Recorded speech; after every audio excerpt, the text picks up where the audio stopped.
Chapter 2, Dragon Slayer, Lightning Dragon's Roar. A large ray of blue lightning shot forward from Natsu's mouth, tearing up a portion of the ground beneath it as it came upon a tree. When it struck, a blue explosion ensued while the earth shook, multiple arcs of lightning racing away from the quaking epicenter, tearing up even more of the ground. Good, Natsu. Now, the staff. Lightning Dragon's shocking staff. Conjuring a long, blue staff of apparently solid lightning, Natsu twirled it around, alternating between hands, striking at invisible opponents from all directions. Finishing his routine, he let the staff flicker into nothingness. The cannon, Lightning Dragon's bolt cannon. Gathering large amounts of electricity between his open palms held behind him, Natsu threw them forward and spread them apart, releasing a flurry of laser-like lightning bolts that spread over a wide area, striking multiple trees. Smoke trailed off into the sky, product of the powerful impacts. "Ragio, I'm tired," gasped out Natsu, his hands on his knees. "I used up too much magic energy, and I haven't had lunch yet." Ragio couldn't help but laugh at his adopted son's antics.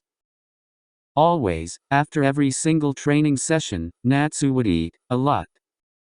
"That's quite all right, Natsu. Lunch will be ready in a bit." "Yeah, food," he cried out happily, summoning energy out of nowhere and skipping his way over to his cavern home. 3.5 years had passed since Ragio saved Natsu from the horde of wyverns. Natsu was now 8 years old, just 6 months away from 9. He had grown a little taller, and his body had lost a considerable amount of baby fat, but it was still obvious that he was still a child. He was lean, with his body beginning to show a bit of his muscle. His pink hair had grown slightly, but it remained as spiky as ever. Natsu showed an incredible affinity for learning, much like his affinity for lightning magic. Everything Ragio showed him, that was appropriate for children his age, he learned. He learned to read and write just a few months after Ragio had adopted him. From there, a tsunami of learning and training came forth, almost smothering the sharp child. At first, he started learning about magic in general, the different uses of magic, and how to access his magical container. Sure, he may have been able to arc the lightning around his body when he first met Ragio, but he was unconscious at the time. He still needed to learn how to do it consciously. At first, progress was slow, leading to some frustration on Natsu's side. But, when he managed to access it for the first time, it manifested in what Ragio considered a predictable way, a spark of lightning. This drove Natsu's excitement off the roof, and it motivated him to push himself harder than ever before, with Ragio supervising him intently, of course. At the age of 6, Ragio decided to test Natsu, to find out what the true limits of his magical container were. Knowing about the child's immense magical reserves, he gave Natsu what he called the bulb test. The test was simple: give Natsu a specialized lacrima that naturally drew out his magic. The brighter it glowed, the higher the magical energy. The only prerequisite was the ability to access his magic. When the test was administered, the results were enough to shock even Ragio, no pun intended. The lacrima glowed like a miniature sun, bathing the cavern in a blinding flash of light before it blew up, leaving them in overbearing darkness. At first, Ragio thought that Natsu had, somehow, unlocked his second origin. He knew that the child possessed immense magic reserves for a child, but not that immense. It was beyond the average human S-class wizard, and he was just 6 years old. They would only grow as he got older. It was incredible, but he quickly dashed that thought out, knowing it was impossible. There was no way in hell Natsu was born with his second origin unlocked. To even think about unlocking it, he had to have had knowledge of it and how to unlock it in the first place. And he was pretty sure a 6-year-old would not have that kind of advanced knowledge. "Hey, Ragio, what are we eating for lunch?" exclaimed Natsu, snapping the majestic dragon out of his reverie. Oh, we're having boar, your favorite food. Really? Yeah. Let's eat some boar, he shouted gleefully, sitting down as Raggio prepared the food. Raggio couldn't help but chuckle. Every time he mentioned food, Natsu was practically drooling at his side, anxious to see what kind of entree the royal blue dragon would cook up. They ate in amicable silence. Even with his hyperactive attitude in regards to food, Natsu had his table manners brushed up and ready to go, courtesy of Raggio. Hey, Raggio called out Natsu softly, interrupting the peaceful silence. You said you were going to show me something cool today after lunch, right? He asked, wishing to confirm whatever Raggio had told him. Yes, that. Well, considering the incredible progress you have made in learning my magic, I was debating whether I should teach you something new or not. Oh, really? Natsu's excitement was once again palpable, and that was what Raggio enjoyed about Natsu. He was always willing to learn something new when it came to lightning dragon slayer magic, and he learned it rather fast, much to Raggio's surprise and joy. What is it, Raggio? Come on, tell me, the boy chirped, quickly finishing his food and literally jumping up and down at the dragon's feet.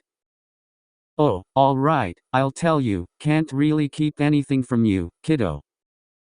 The difficulty of what I'm about to teach you is much higher than that of the other spells. It would be wise to keep that in mind. The stern warning almost fell on deaf ears, which was understandable when it came to children like Natsu. However, to the immense satisfaction of the dragon, the pink-haired child quickly settled down and gave him a small nod of understanding. Good of you to heed my warning. Now, this spell falls into a category above your current knowledge of spells. This category is called Dragon Slayer's Secret Art. Whoa, such a cool name, said Natsu jovially. From his body language, it was obvious that he was barely holding himself from jumping all over the cave in excitement. It is, right? And it deserves such a name. Normally, dragon slayers only learn that category of spells when they are in their teens, when their mastery of their magic is at a higher level than what they had at your age. Natsu snapped. He couldn't resist it. Learning something only teenage dragon slayers were supposed to learn was more than what he could handle. He jumped all over the cave, whooping every time he landed on the ground and shouting, "I'm going to learn a super strong new spell," every now and then. Raggio laughed heartily at his son's immeasurable excitement and jumpiness, but he had to stop him, so he cleared his throat. All right, Natsu, settle down.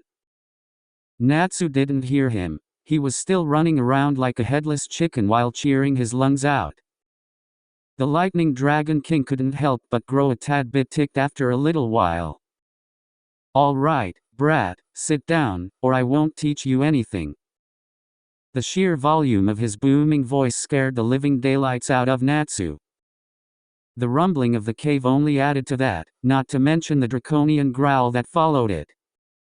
"Kyaa, sir," he screamed, rather girlishly. Almost as if he were lightning, he was sitting on the ground, his eyes locked on his adoptive father's. Raggio sighed in seeming tiredness. All right. Now that you're settled, let's get this started. The spell I am about to teach you is called Raining Lightning. This spell is considered a secret art due to the immense amount of concentration needed to cast the spell. Oh, really? What does it do? Natsu asked excitedly. Instead of explaining it, why don't I show you, and you tell me what I did? Natsu was instantly on his feet, rushing towards the cavern's entrance. Come on, Raggio. Let's go. Hurry up. I'm coming. When Raggio stood up and began to lumber outside their home, Natsu was apparently already outside, if his nigh indiscernible voice was any indication. The second he arrived outside, the dragon quickly dove into the show. Here goes. Lifting his massive clawed forelimb, Raggio gathered an incredible amount of blue lightning that quickly assimilated the shape of an orb.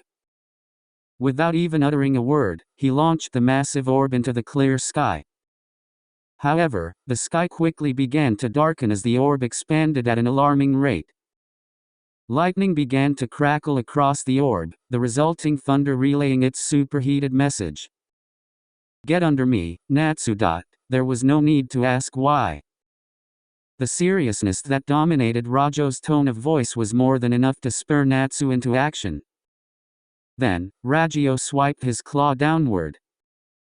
Suddenly, without so much as a warning, vast amounts of pure blue lightning bolts rained down on the ground, striking multiple places in a very sporadic manner. The ground shook ferociously, causing the pink-haired child to lose his balance and fall on his butt. His eyes were as wide as they could go, taking in the image of nigh endless destruction before him. Wherever lightning struck, earth would cower and fall apart before its superheated might. Then, the lightning disappeared, leaving a scorched and scarred earth that only released smoke into the now lighter day. "Now you see why it's categorized as a secret art." "I do," Natsu breathed amazedly as he exited the safety of Rajo's massive body. "It was so cool, now, tell me, what did I do to cast this spell?" "You gathered a lot of magic energy into your claw and formed a large ball of lightning." Natsu looked up to the dragon for confirmation. "Good. Keep going, then, you threw it into the sky, and it began to grow. Then, you brought your claw down and lightning just starting coming down," he finished. "Correct, Natsu. But, how did it grow?" That threw Natsu for a loop. He opened his mouth a few times, but he couldn't utter a sound since he had no legitimate response. Concentration and manipulation," he tried softly, finally managing to speak after a few seconds. "Right you are, Natsu. And that's where your amazing lightning affinity will help you, a lot. You will still need great concentration, but it will be easier to manipulate, so any small slip of mind will not yield catastrophic results." For a few seconds, Natsu had a blank look, his brain racing to process all the information given. When it all clicked together, Natsu smiled. I think I understand," Natsu stated. "Oh, really? Well, go on then. Show me, all right, you're in for a shock." July 7th, year X 773. 6 months have passed since Natsu was first delegated the difficult task of learning the mighty Dragon Slayer's secret art, raining lightning. Like all other spells, at first, progress was frustratingly slow. But, exactly how Rajo predicted, his incredible affinity for lightning helped ease the task greatly, allowing Natsu to complete the technique in less than 2 months. From there, Rajo began teaching him a greater variety of spells, as well as 2 new secret arts, Smashing Thunder and Descaron. Smashing Thunder was a devastatingly powerful spell that relied heavily on physical strength and speed. Gathering a large amount of lightning, Natsu would rush at his opponent and uppercut him into the air. Afterwards, he would unleash flurry of electrified attacks until the stored lightning is completely discharged into the enemy before ending it all with a devastating axe kick, causing tremendous damage as well as nigh-complete paralysis. Descaron was arguably the most powerful of the secret arts, but the most difficult to perform as well. After concentrating large amounts of magic energy into his fingertips, Natsu would release it as 5 scythe-like waves of lightning that possessed extreme speed, explosive power and cutting power. That was the hard part, though. Giving lightning a cutting edge was no easy matter, especially when stability decreases with distance, making Descaron a close to mid-ranged attack. While he knew the spells and how they worked, mastery was still beyond Natsu's reach for all of the secret arts. He knew that, to master such advanced spells, time was needed. Natsu woke up with a start, a large smile playing on his face. Slowly getting up, trying to not make a single noise, he sneaked past his dragon father and ventured deeper into his cavern home. That was where Rajo kept all of his collected goodies that he had gotten over the years, as well as the books he used to teach Natsu everything he currently knew about magic. That wasn't his objective, though.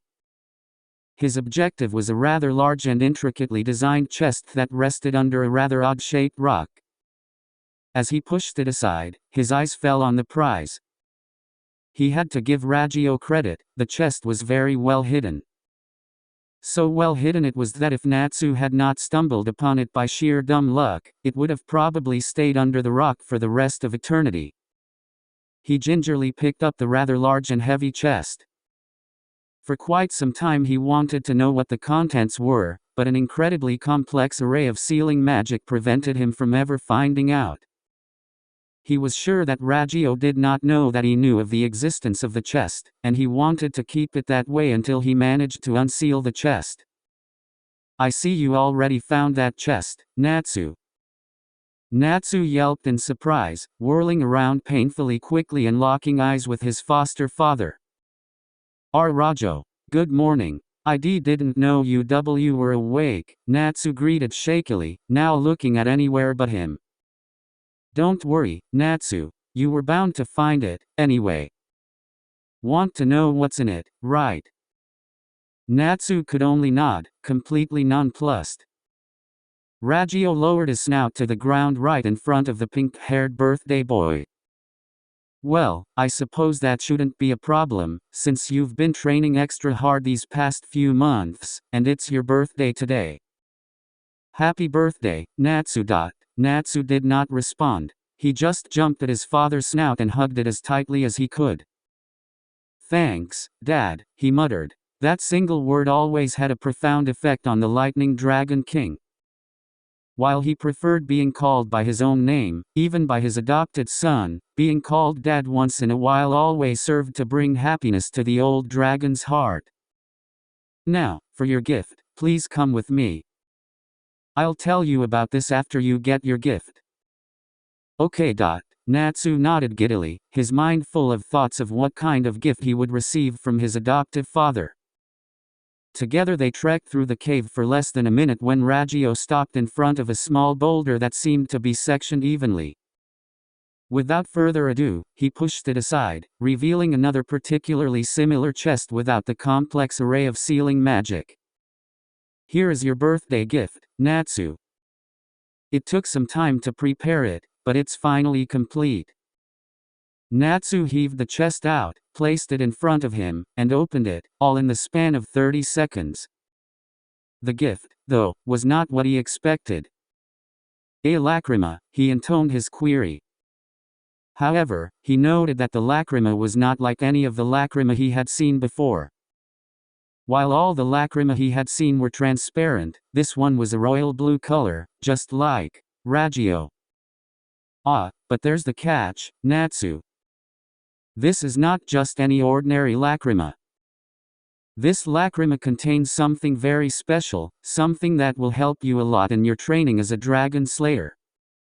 Really? What is it? Natsu almost demanded with overbearing excitement, earning a few, deeply rumbling chuckles from the dragon. It's a dragon slayer lacrima, Natsu. It contains dragon slayer magic, or more specifically, lightning dragon slayer magic. You mean? Natsu trailed off, disbelief flooding his system completely. This lacrima contains my magic and a piece of my soul, so you'll always have me with you, wherever you go.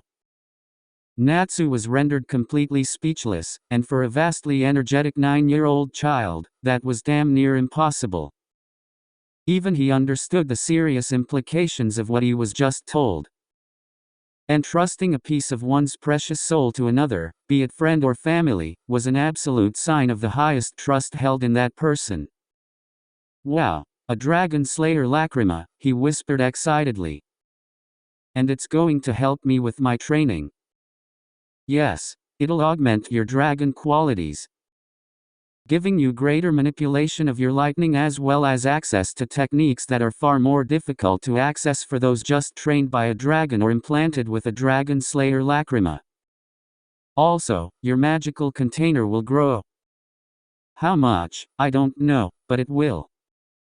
It took a few minutes to understand what Raggio was talking about, but when he did, a smile adorned his face. Thanks, Dad, he said for the second time that day, joy lacing his voice. Ragio grinned toothily at him.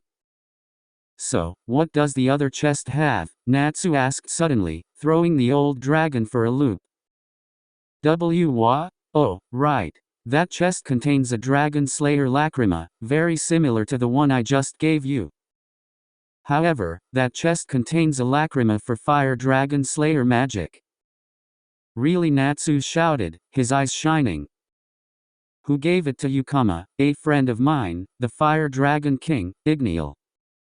Why did he give it to you? The pink-haired dragon slayer inquired further. I honestly am not too sure. Igniel was always rather secretive, and his motives were never clear. All he said when he gave it to me was just in case you find someone worthy. And he disappeared right after that. Haven't heard of him ever since, and that was well over 50 years ago. Oh, was all Natsu said before a thoughtful silence reigned. How do you find someone worthy? That's actually rather simple. The person must have a very high affinity for fire magic, show great potential both as a person and a wizard, and be willing to take the pain of becoming a dragon slayer. Believe it or not, implanting a dragon slayer lacrima in someone who was not originally a dragon slayer is painful. Since the magic stored inside basically forces the body to take on the traits of a dragon in a short span of time. When trained by a dragon, the process is gradual, hence painless. Natsu only nodded, somewhat understanding what Ragio was talking about. But, he stored that in his mind for later. Right now, he wanted food. Okay, let's go get something to eat. I'm hungry, he shouted gleefully, rushing to the exit of the cave.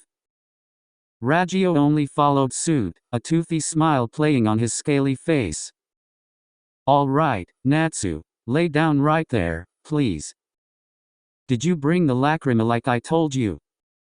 Yeah, answered Natsu, holding out the royal blue dragon slayer lacrima almost reverently as he laid down. Good. Now place the lacrima on your chest and let me do the rest.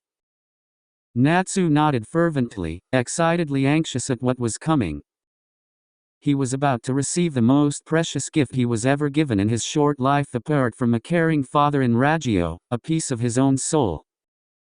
Natsu reveled in the overwhelming happiness and love he felt. His thoughts were interrupted when Ragio softly placed a claw on his chest and applied a small amount of pressure. Ready, Natsu. Natsu nodded, smiling. Very well. Fusionerm lacrimum. Instantly, Natsu felt an incredible surge of magical energy invade him, coursing through his every cell and filling it with even more power. It was hypnotizing, calming and empowering, all at the same time. He felt his senses sharpening, his sight, his smell, his hearing, his touch, everything felt so much more powerful. The cave never looked so clear at night. The entirety of his forest and cavern home never smelled so good. His steady, shallow breathing, coupled with his father's deep rumbling, never sounded so serene. The dirt on which he lay upon never felt so rough, yet comfortable. It was as if the door of a whole new world was being opened to him, showing him the wonders he so blatantly missed. A wave of sleepiness overcame the boy, dragging him steadily into unconsciousness. Ragio, sighing deeply, settled down next to him carefully, making sure to keep him warm. Sleep, Natsu. He was about to sleep, but a surge of pain forced him to stay awake. He cursed silently before laying eyes upon his son, a wistful expression taking over his scaly features. To think that my time with you has already drawn to a close. Damn it. I wanted to raise you at least one more year. Forgive me, my son.